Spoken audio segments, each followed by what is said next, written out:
تخيل أن قطعة طعام صغيرة غير مرئية قد تكون سبب احتراق مات ثلاجتك. اليوم سنجري صيانة شاملة لثلاجتك في 5 دقائق فقط، من التنظيف العميق إلى أسرار الخبراء التي تجعلها تدوم 20 عاماً. إذا لم تشترك بعد، فأنت تفوت الكثير من النصائح لتوفير المال. اضغط على زر الاشتراك وشارك هذا الفيديو مع الأهل والأصدقاء.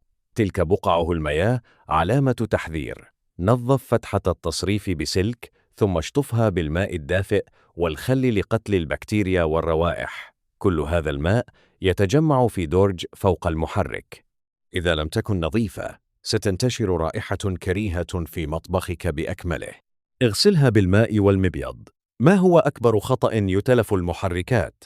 دفع الثلاجة مباشرة إلى جانب الحائط. اترك دائما مسافة 10 سم على الأقل للتهوية. لا تستخدم سكينا أبدا لتكسير الثلج في الفريزر.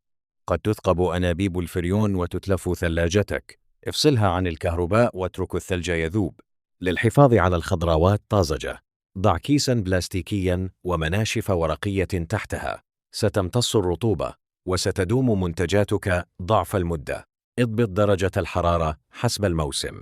ارفعها في الصيف إلى 4 أو 5 درجات لمساعدة المحرك، وخفضها في الشتاء إلى 2 أو 3 درجات لتوفير فواتير الكهرباء. إذا استفدت من نصيحة واحدة وفرت لك المال، فلا تتردد في الاشتراك ومشاركة المحتوى ليصلك كل ما هو جديد. لنبني معا مجتمعا استثماريا متماسكا ونحمي منازلنا. الاستثمار في الأفكار يحافظ على سلامة منازلنا. جرب هذه النصائح واطرح أسئلتك في التعليقات.